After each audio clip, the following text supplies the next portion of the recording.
One, two, three, Rap. read. Welcome to the Undefined podcast presented by G2I. I'm Jared Palmer. And I'm Ken Wheeler. And today we have a very special guest, Peggy motherfucking Rayzis. What's up, Peggy? Thanks for having me. I'm super excited to be on the show. How are you doing today? I'm doing fabulous. I just got back from an awesome trip to London where I saw the Spice Girls reunion tour. Today I was just catching up on stuff at work, and I'm doing great. Did you do like London-y shit out there?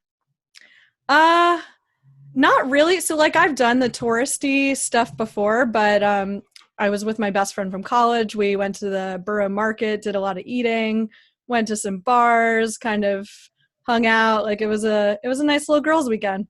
That's lovely. Sounds glorious. So for anybody who's listening who doesn't know how you get down, you want to tell everybody what you do? Yeah, sure. So I lead developer experience at Apollo. So basically, I manage developer advocates, docs infrastructure engineering, and technical writing. And really our goal is to help developers be successful building apps and to help them get the most out of Apollo. So I'm going to go out on a limb here and assume that you like GraphQL. Just a little bit. I love GraphQL. I also like GraphQL. It's a good time. Jared, do you like GraphQL? I do. I really do. Do you guys use it? We don't, but I need to make an investment to get there. So it's on my to-do list. We're just shipping product right now. So now you're like a Java shop. Is there like a Java GraphQL setup, or would you just write an interstitial? There is. And Peggy has many times reached out saying if you ever need help, just ping us and we'll figure it out. And I've been like, yeah. But no, we have a really amazing REST setup right now, and that solves similar problems to Graph. Not as elegantly in any way, shape, or form, but we're getting there. Probably next second half of this year, we'll get into it. Probably make some dope shit. Peg, check out the REST on this dork. I know. No, we've talked about it before. We actually use GraphQL Java internally at Apollo, so it's a really awesome library. And when Jared's ready to make the jump, we'll be there to help him. That's fun. Do you guys use Graphene too? That's the Python one, right? No, we just use the Java one, and then obviously Apollo server. Obviously. How's Apollo client going? Apollo client's going great. We actually had our first million weekly download week 2 weeks ago, which is we're in the big leagues now. So did you get that bump? I don't know what happened. It was maybe a week ago or 2 weeks ago. That was some crazy thing happened with NPM for all the React libraries. Just Formix downloads doubled.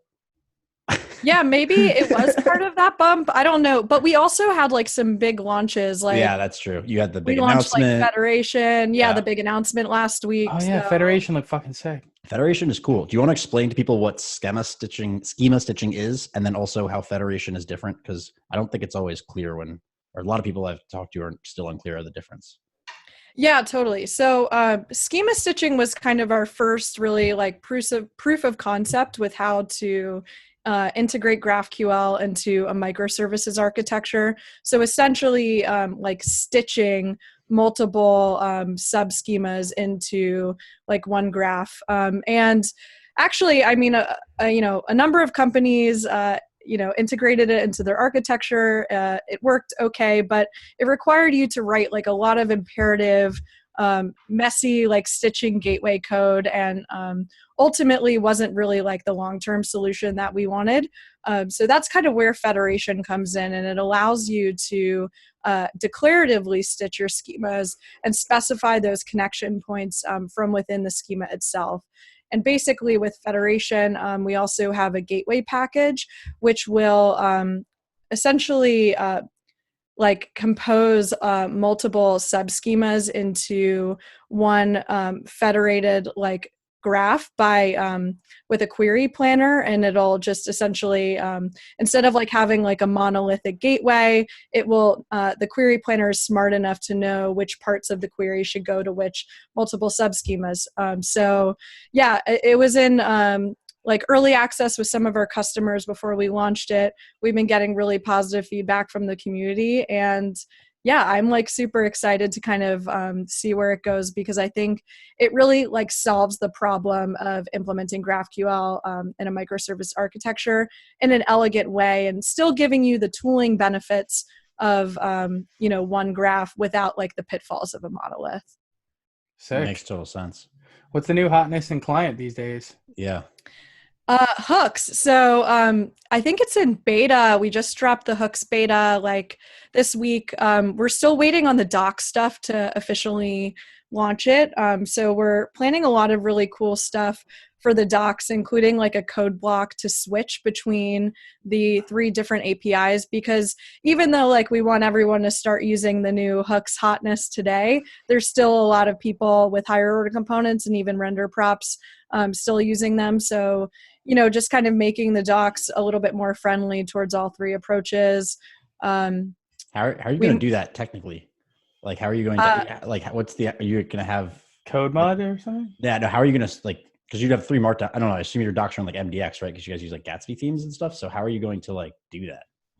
Yeah, so for some of them, we're not going to do it to all the pages, just for like the essential ones, which are like we kind of looked at Google Analytics and saw which pages were the most popular, and we're only doing it for like a subsection. But for a while, until there's like a clear migration path, we're going to support all 3. It's not so bad, the impact.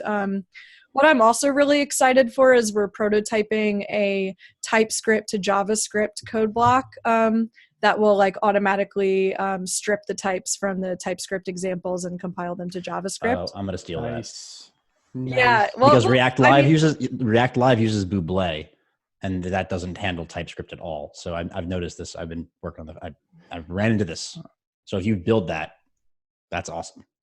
Yeah, we're in the process of doing it now, and obviously it'll be open source like everything we do. So yeah, I'm super excited. I think like MDX just opens up the door for a lot of really cool, interesting. So MDX fucking rules. So good. Yeah, it's so great. Amazing. Like we used to be on like Hexo and like handlebars templating, and it made like noise.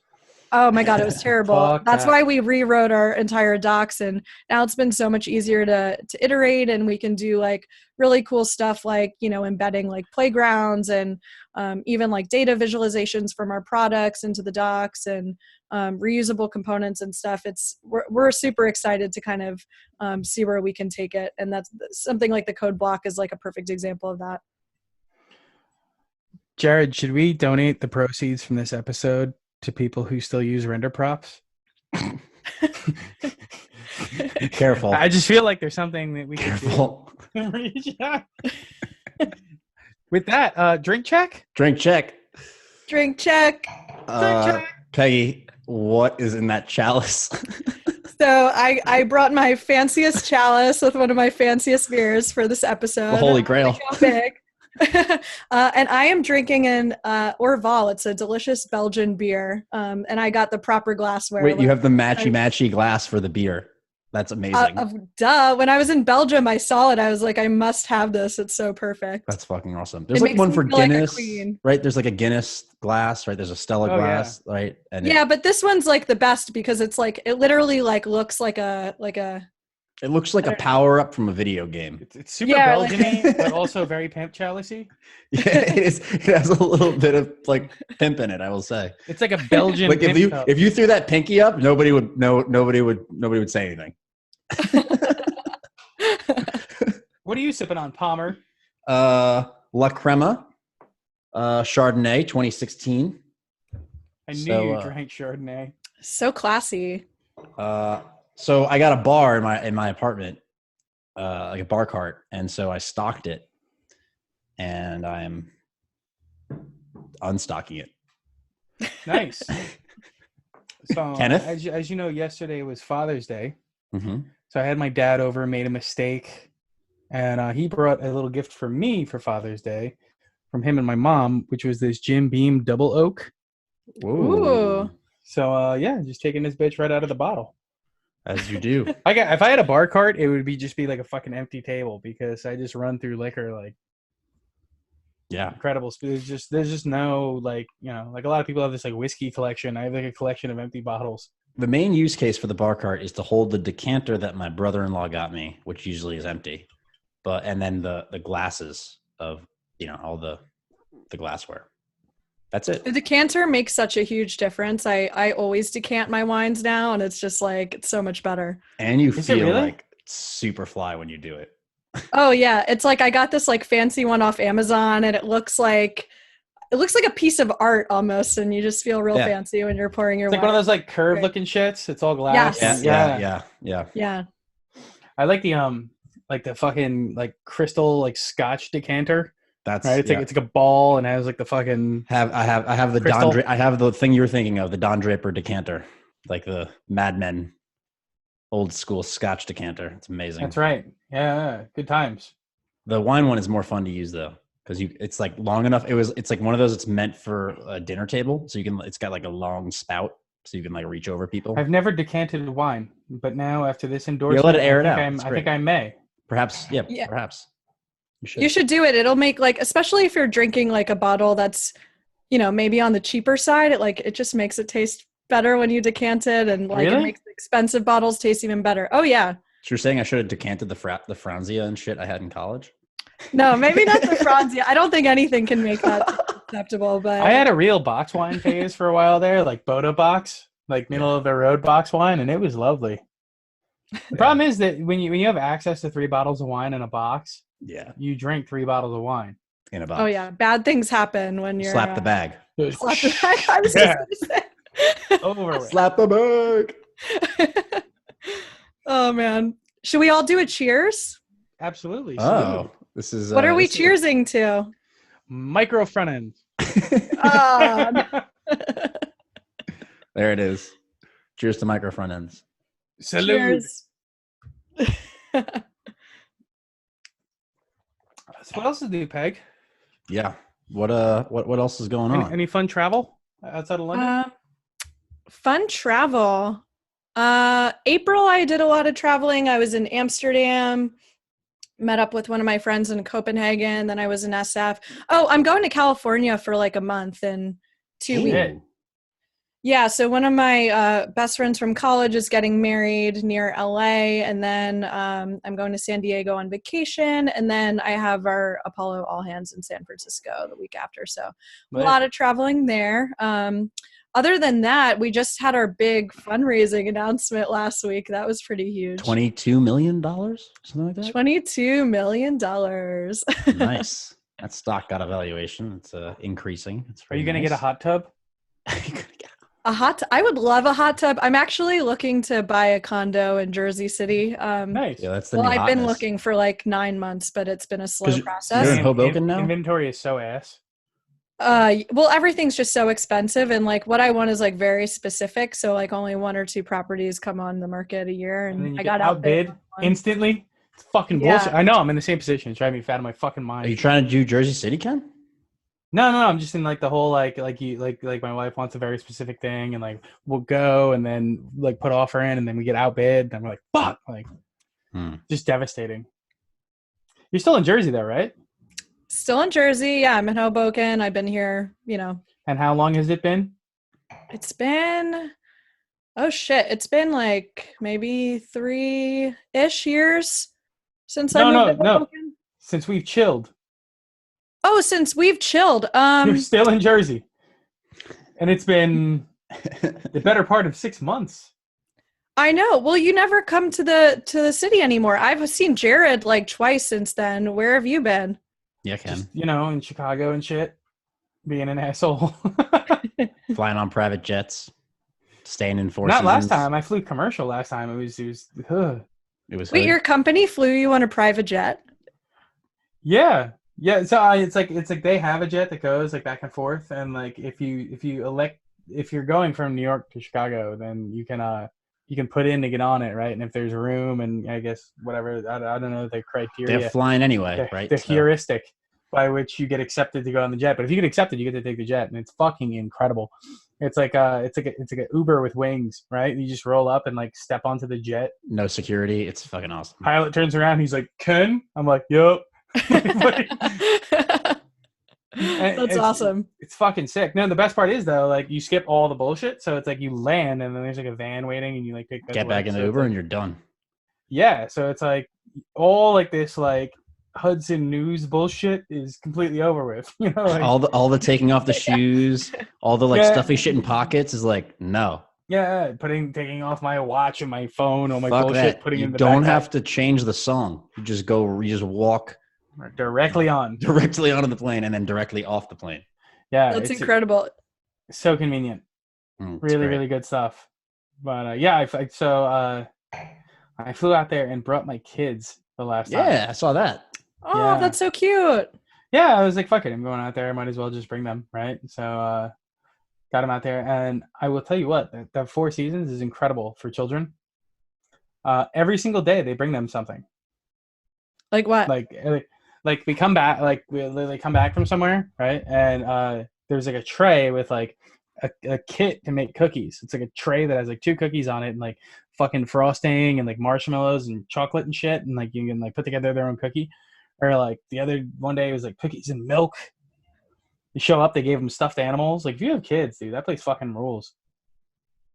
That's incredible. Yeah, 4 Seasons and private jets. You're living the high life. I don't know what I'm doing. But you know, it's funny though, like front end development. Yeah, like you would think like you know, they do that for the kids, but like when I go out there by myself, like why isn't there like a Ken Wheeler like cookie kit?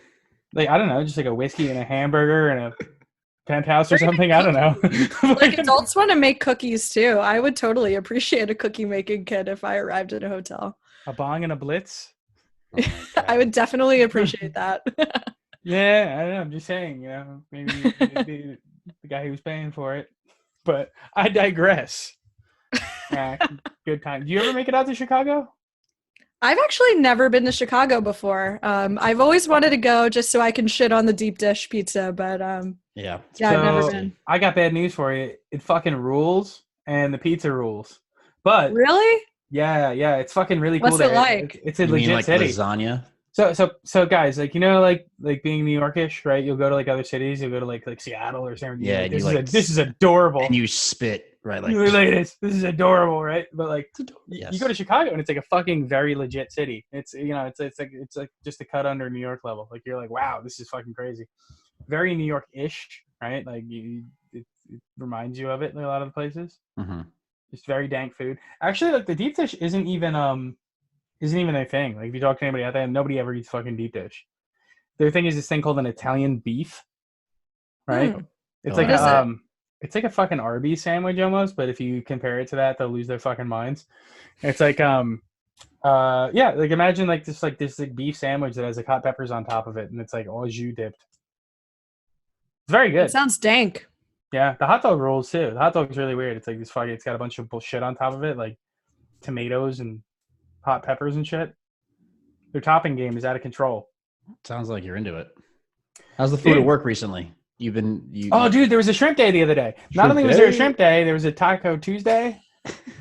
And I just was so I'm doing like this keto thing, right? Which has been successful. And so I went to Taco Tuesday and I couldn't really have like the tortillas, right? So I took like everything but, right? Guac, sour cream, you know, all the other shit, and just put it all on a plate. And then, you know, being 9 years old, I took a fork and like mushed it all together, so it looked like the fucking cat threw up on a plate. But it was so coworkers like, who's the special kid that we have to work with? Can you imagine like some like businessy 30-year-old lady like walking by and like looks at me like, Carol, what the fuck is wrong? Yeah, what the fuck is this kid? Carol, she's like, who the fuck is this? You know. Also, I did. Did they make you go into the office? Yeah, so I work out of Chicago 1 week a month. Oh wow! In a suit, yeah. Not in a suit, in like J. Crew. Yeah, okay, in bonobos. Yeah, in like bonobo. Yeah, it's like very very biz cash. You wear a belt. We put it that way. Yeah, I wear a fucking belt. No sweatpants and pit vipers. No, they're not sweatpants. They're camo cargo shorts. What you mean? These very much. You mean these pit vipers? Oh my god, you have a pair too. What pit vipers? What pit vipers? Oh my god, I wish I had a pair. Say no more. We'll send them to you. Send some pit vipers your way. Coming Perfect. out. The 2000s. They just came out with these. He's still on the old version because he's a herb. But these Pit Viper 2000s. They have special rubber backing on here. 3 points of adjustment. It's the best landing page ever. It's absolutely fucking incredible. I'll send this to you, Peggy. It's the most amazing landing page you've ever seen in your life. Anyways, for the Pit Viper 2000s. Oh, like Ken, straight from the fucking bottle there, huh, buddy? Dude, why waste the like glassware? He's really showing us up. Dude, Here, I thought I was gonna win the drink off with my chalice, but Ken's just like straight up chugging it. If it was like a decorated, like bedazzled pimp cup, I think you would have won. But maybe for next time. Next time. I'm showing up next time with a bedazzled cup. No, it's like we have so much dishwasher things, on the account of children. Like, why would you waste glassware, right? Like, right. It's already full. So, I mean, this is glassware already. So, I mean, nobody else is drinking from it. Exactly. Just me. Be gone in a day and a half. I mean, I got this like 4 p.m. yesterday. It's half gone. So, I'm sorry. I thought this was America. Yeah, I feel you. Well, on that fun note, big news, folks. The Undefined podcast has a sponsor. Sure do.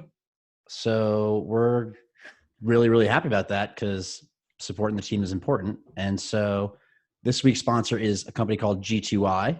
And if you're building a new product, G2I is a company that can help you find a developer who can build the first version. G2I is a hiring platform run by engineers that matches you with React, React Native, GraphQL, and mobile engineers who you can trust. Whether you're a new company building your first product or an established company that wants additional engineering help, G2I is the talent you need to accomplish your goals. Go to undefined.fm/G2I. And this is really important, folks, because do this because that's like the whole point of this advertising thing. Go to undefined.fm/G2I to learn more about what G2I has to offer. And they have engineers to fit your budget. And they're super awesome to work with. If you know Gabe Greenberg, huge friend of the show, that's his company. So shout out to Gabe. We hope we're also doing, I know he's had some health problems recently, so big shout out and love to him. So sending good vibes that way. Mad love to Gabe. That dude is the fucking man. The man. So yeah, Gabe's awesome. Gabe's dope. We love Gabe. So hit his shit the fuck up. Undefined.fm/G2I. You know my favorite part about that? What? Is that they do the pre-vetting. Yeah. Like there's a lot of people who just like throw people to you. Like, I've been in like part of the hiring for a couple different engagements, and fucking interviewing people sucks, especially like the early stage interviewing. Like I like later stage interviewing and once they've been vetted. But like the problem is like most of the time I'm doing both of those, right? And that like initial vetting, like a lot of the time it'll just get like sad, like something like the guy that like comes in a suit and you're like, oh no. Peggy, we talked about this the other day at dinner. You have like a very serious structured process, right? And there's a guy that you follow his Bible of, right, for hiring and interviewing. What's his name? Burton something? So I mean, it's not super serious, but there's a guy named Jordan Burton who like comes in and gave us interview training at Apollo, and he has this whole like Jordan Burton method. But it's really interesting like how he approaches hiring, and it's kind of like we've designed our interview process around him, and it's like getting as much data as you can through various tactics and stuff. And it's really successful. I like it a lot. In the training, he teaches you some like very interesting like Jedi mind tricks. Yes, tell us some. Give us some. Okay, so one of the ones that is one of my favorites, because like as a remote manager, I'm always doing like interviews via video call, even like the final ones. And sometimes you get people that just won't shut the fuck up. Like they're always rambling about something off topic. And the way to get them to stop is to hold your finger up and purse your lips like this, like, and then they stop talking. And it's literally like magic. Pay attention. This will work for me. Yeah. So anytime that like you're on a call with someone and you want them to just stop talking, just like, I swear to God, it works. I do it all the time now. That's incredible. That's awesome. You know what I like to do? What? I like to take the interview with my video camera off and with theirs on. That's so awkward. You got so mean. And like I'll acknowledge it too. I'll be like, hey, that's a pretty cool suit you have on today. Oh my god. Meanwhile, you're in your cargo camo shorts and Pit Vipers. I'm a real low quality human being like that. Wow.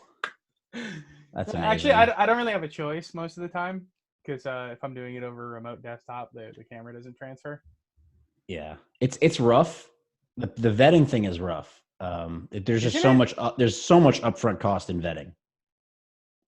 Well, that's Yeah, kind like of why you have you're getting to like you have to design like a kind of like a low effort screening process. And yeah, there's like a whole template that we use for manager screening that I think like vets the candidates pretty well. So by the Yeah, time I they don't get want to to give too you, much away because if people then interview for us and they already heard what it's about, then they're gonna know. But you're just you just leaking Google. IP right now. Yeah, Yeah. Leaking IP all over the place. I'll leak some IP. We have two ways to get a gig. One is to do this coding challenge that is pretty challenging, I would say, which is build like a Airbnb type map situation. Oh wow. Do you pay people for it? No, it's just on GitHub. It's exactly the same as Uber's. We basically forked Uber's.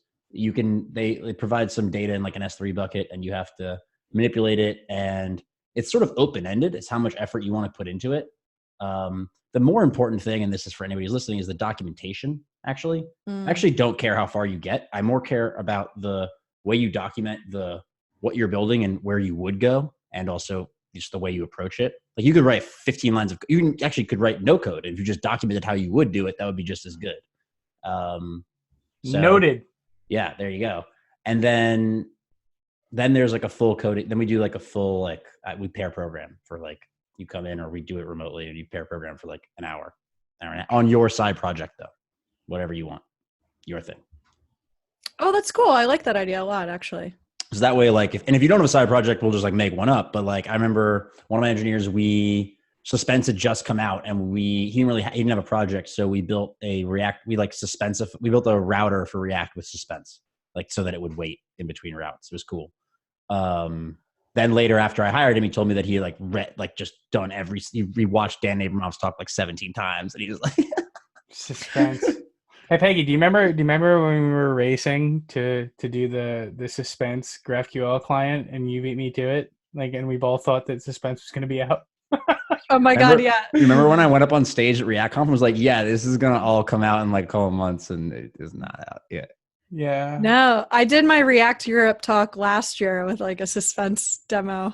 It was around the time, Ken, that you and I were talking about it, and then they like made changes, and they're actually not everything changed it. They're making a lot of changes right now to Suspense. Yeah. A lot of changes in core on the hub.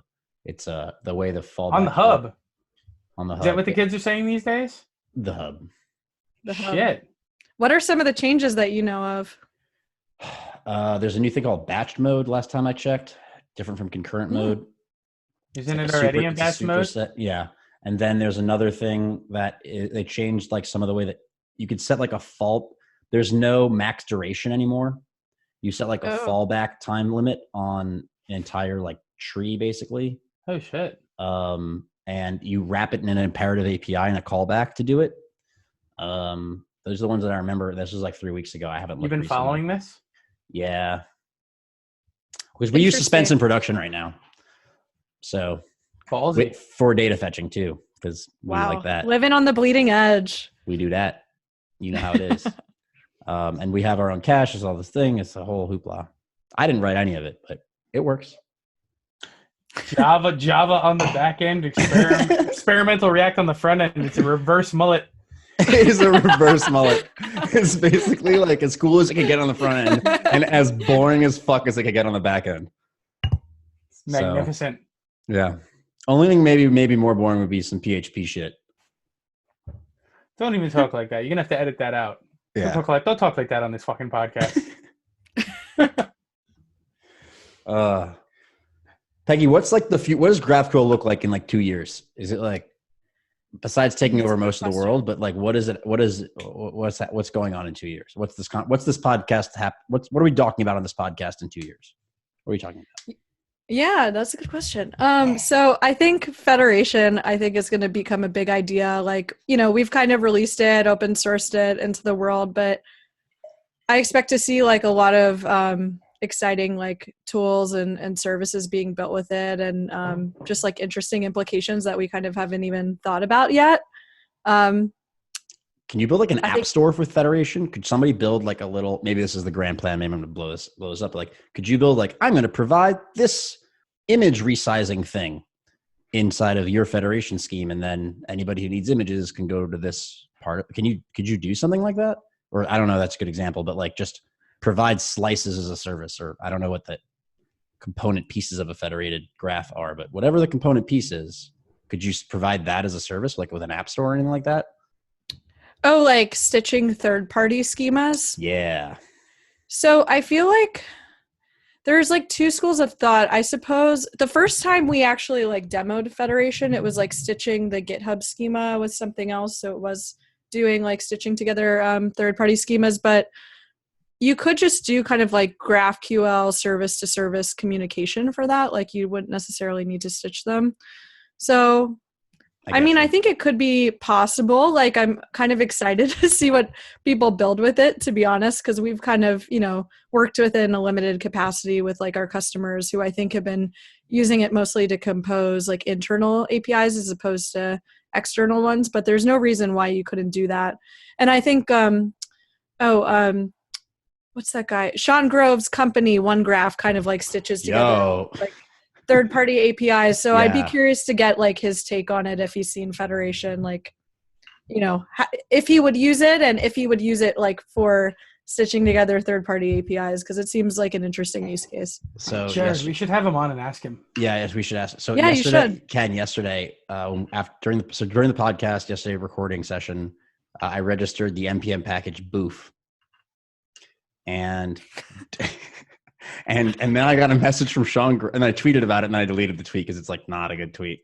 But I got a message from Sean Grove being like, "Yeah, I was recording this demo for the site, and I noticed in our like for subscriptions for OneGraph, and I saw the the package being published in the video boof, so I had to re-record the video." That's awesome. And he sent me a screenshot. It's so funny. But OneGraph is really cool. I got to check that out. Yeah, they've also done a lot of really great things with GraphQL developer tooling and graphical. They've made a number of add-ons to it that make it really easy for people to write queries. Even people who are like, business people who might not know, the fundamentals of GraphQL. Now you can just click checkboxes. Yeah, and that's what the query. The video showed him. He was like, there was like a new left sidebar of graphical, and he clicked some stuff, and it was like automatically adding a fragment to his existing query. I was like, what? Yeah, did you see that shit where he did it was like a SoundCloud thing or some shit like that, or Spotify or one of the yeah. But it was like a GIF, like a 20-second GIF where he like builds out this whole service, like blah, blah, just blah, click, blah, click, blah, click, click, click. Yeah, it's amazing. This shit looks sick. Yeah, dope. Yeah, and I think like his kind of improvements to graphical benefit everyone. Like he PR'd like Apollo Client DevTools, and now our graphical inside there like also has the one-click functionality. So it's like it's really awesome that they're kind of like giving back to the community in that way. Epic. Sip that Tim cup. Cheers to that. So, are you using GraphQL, Ken, at your company? It's in use. My specific application that I'm working on doesn't use it, but I'd like to. But not at this moment. It does get play, but not for the specific thing I'm working on. Question: have you seen the new Urkel? I have. I haven't really played with it. I clicked the blog post and saw the docs, but yeah, it looks really awesome. I think like there's definitely a use case out there for people who maybe want a client that doesn't have like a normalized cache and they just want something a bit slimmer because they don't have that need. So I think it's really great that people are kind of experimenting with new APIs and new ways of doing things. I think that kind of what's the expression, like a rising tide lifts all boats or whatever. Like competition is like healthy and it improves everyone. So I think it's awesome. Congrats to Philip and the team. Phil's a fucking beast, man.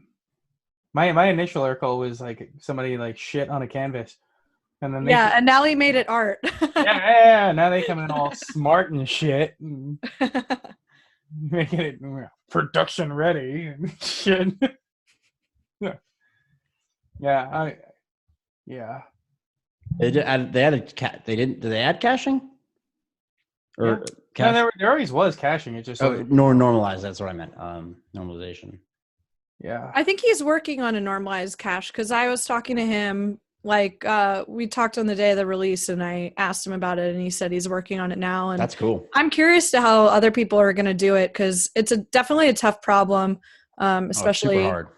Yeah, especially in validation too. I don't know if he's working on that. That's what we're working on for Apollo Client 3, and that is a motherfucker. That's why I took the easy way out and did it with type names.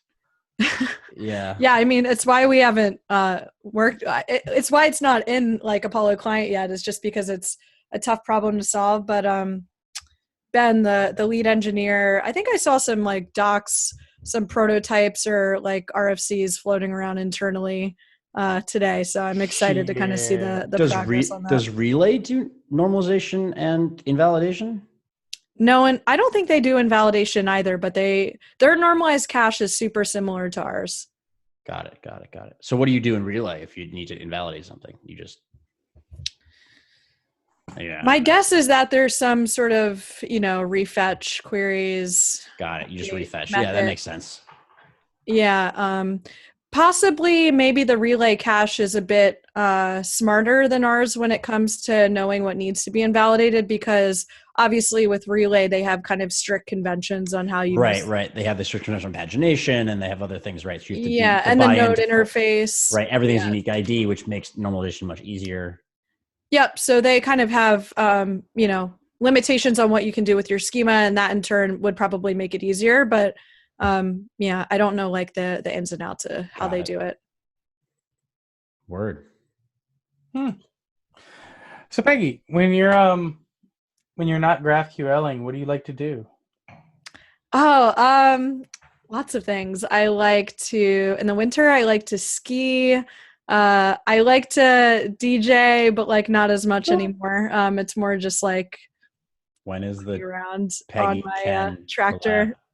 I know. I feel like we've talked about this before. It's just never happened. We need to make it happen. It has to be. That has to happen. We'll just get a booking and it'll be lit.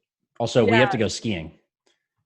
Yes. Oh my God, that'd be so much fun. I love to ski. Although you're like way better than me because didn't you say like we're almost in the Olympics or something for skiing? I was trying to do that for a minute, but now not anymore.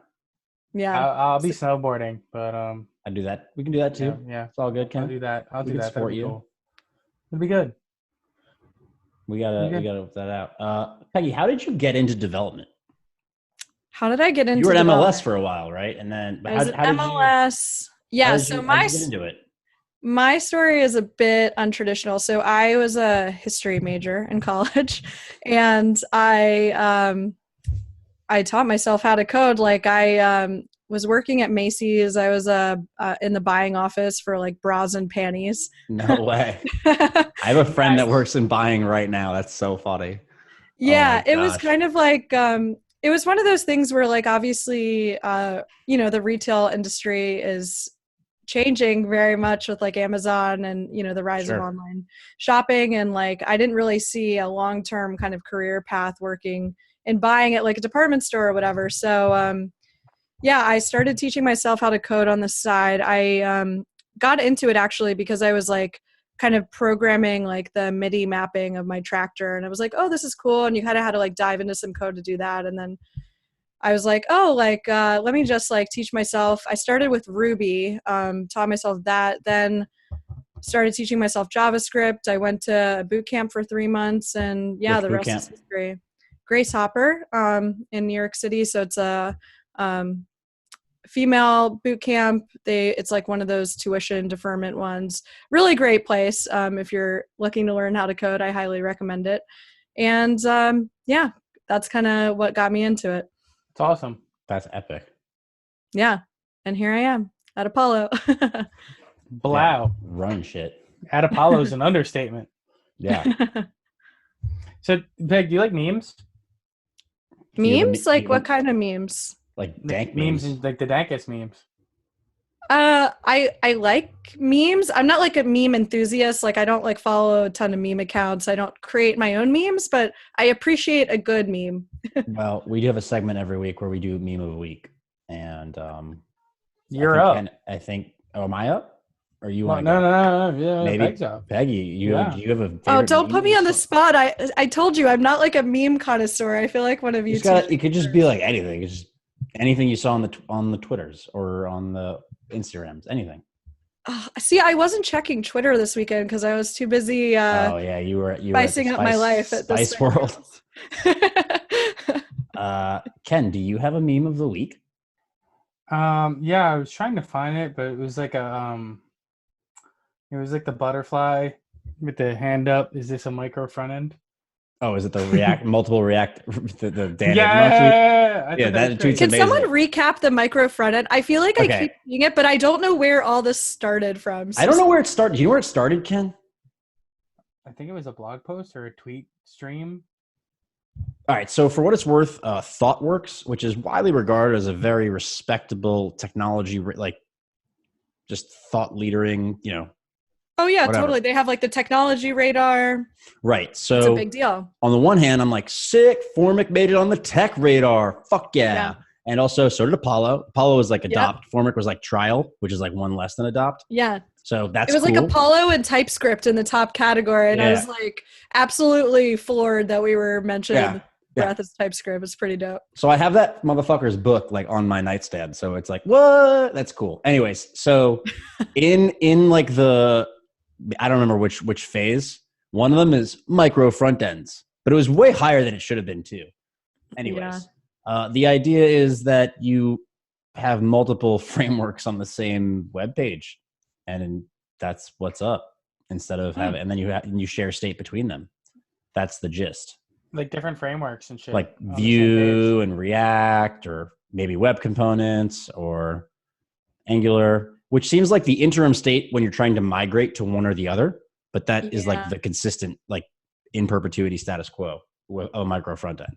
And the idea is that these individual teams can then use the tools they want to use and ship independently because they're going to be likely mounted from different script tags. Now, what's an oversight there, in my opinion, is that like you can just mount as many React routes as you want, but you can all like use React. Like I don't see why you need to have. You could have different script tags, and you could have window.react and window.react DOM, and stop kidding yourself.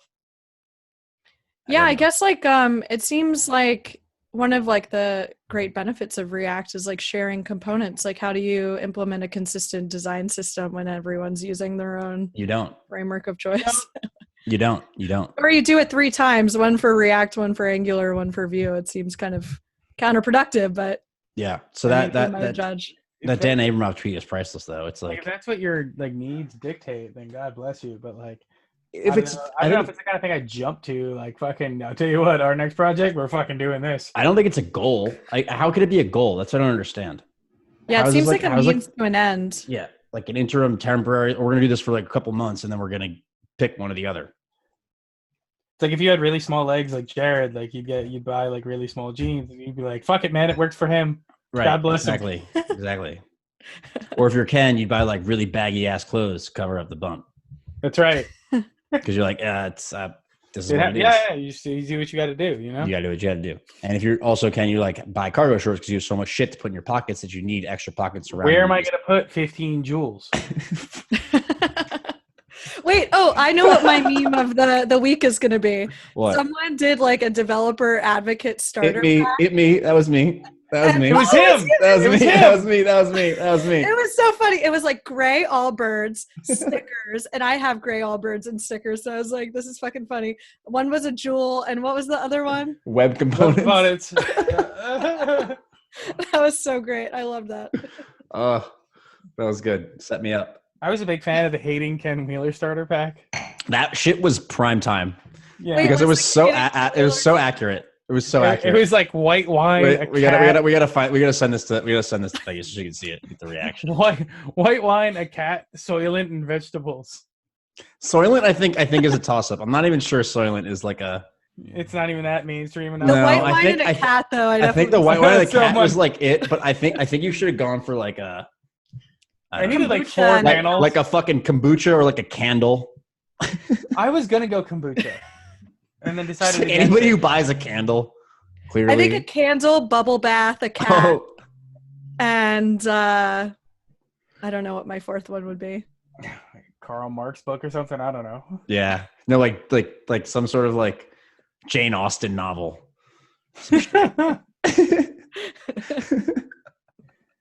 I don't know. Like, Yoga, I'm sure I'm gonna get in meditating trouble. or something. I don't know.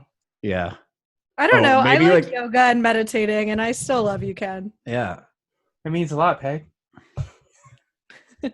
Oh my gosh, we gotta find this tweet. Ken, It's- Yeah, I know. I want to see it. It's pretty good. is in your media? Is it the media? Probably. Okay. You see one that's like a 4-panel. Yeah. Dude. Oh yeah. Here it is. Here it is. Paste I it hate in how chat. they don't have the. I hate when you go to Twitter and you hit the right little down caret and it doesn't have the share. Just like put the share in there too. It's like I don't Yeah, get it's it. so I always do. I always forget that you hit the share thing. Anyways, I shared it in the chat. Yeah, it's It's so great. Also, this cat is funny as fuck. I don't know why. It just this cat's The cat face just is looks like it's amazing. judging you. It's Like, so hard. you can't do like a kitten because who doesn't love kittens, right? It's got to be like that older. Like It's also shitty white cat. wine. It's not red wine. It's a white wine. No, it's white wine. No. People that drink red wine are generally nice to me. Do you know who's been put out with some good tweets? Mark Dalgleish. He never stops. The guy's a fucking factory. Amazing. You did some shit the other day. Wait. Did you see the CSS and JS? No, JS and CSS. JS and CSS. Yeah, that was pretty great. What the fuck is this? They're like, the joke's on you. I'm like, is it? Is it though? Is it? I don't know. Wait. Okay, this one. Wait, 50 megabytes. Okay, this is my meme of the week. It's from Sean Larkin. Well, we gotta get Sean on the show too. Love We Sean. do. It's the butterfly tweet. The guy like this, right? And here, I'll paste it into the chat. And it goes 50 megabytes of JavaScript, and the guy's like, "Is this micro front ends?" That's pretty good. It's pretty strong. That's fantastic. Sean coming through with the heat. Yeah, for sure. Should we do some picks? Yeah, I'm down with some picks. So every week we pick our favorite stuff, shout outs, whatever. Kenneth, your turn, homie. Wow. I have 2 picks this week. Actually, I don't typically pick up Jim Beam, right? I'll get like Woodford, like a bourbon. The good stuff. Or I don't know, like maybe like some. I drink a lot of shit, right? But I don't usually get Jim Beam, and this Jim Beam Double Oak is lovely, and I'm not just saying it because my parents got it. Like I was like, Jim Beam, huh? Yeah, I'll drink it. And then I tried it, and I was like, this is actually fucking phenomenal. This is like. I might pick up another bottle of this. My other pick of the week is this iPad. Yeah, so you can get one of these iPads on Amazon for like $230. How? And What kind of iPad is it? it's just like the regular iPad. It's not like a Pro. It's not like a Mini. It's just like a straight up fucking iPad, right? And they're on Amazon like on sale. It's like $230, and it's like a new iPad. It's fucking sick, and you do like I don't know. I've been having fun on it. Like, do you know how I break down shit into creation and consumption devices? Yes. So like all email, all text, all communication, all Twitter I do on a phone, Mm-hmm. and then on a computer I do all my like programming and everything like that, right? So it makes it harder to get distracted while actually doing something on a computer. I have to go to the phone to go actually communicate. So I found that this time around, the iPad gives me the opportunity to have like this like third thing. I accidentally locked my screen there for a second. It's like a consumption device, right? Where like if I want to like read something like long form, I prefer it much more than the phone, right? Also, like for like games, like I was not playing games, and now Yeah, I iPad is play amazing TV. for gaming. It's really cool. It's also really good for music. I don't know if you've ever tried GarageBand, but you can actually make pretty legit shit on there. So if you want to like prototype shit, it's pretty sick. One of my buddies does actually when he does like DJ sets at some bars and stuff, like just does it on his iPad. It's totally possible. I mean, thing's fucking powerful. Yeah, They have a tractor app for that's the what he uses. iPad I that's think really good. Yeah, it's pretty handy. Like sometimes if well, I don't really take my iPad anymore on planes, but I used to when I traveled, like just take it on and mess around with it on a long flight because I had nothing else to do. It's pretty dope. I've been taking it instead of a computer. Oh yeah, and I guess now with have you like tried Code it? Sandbox and everything, you don't even like.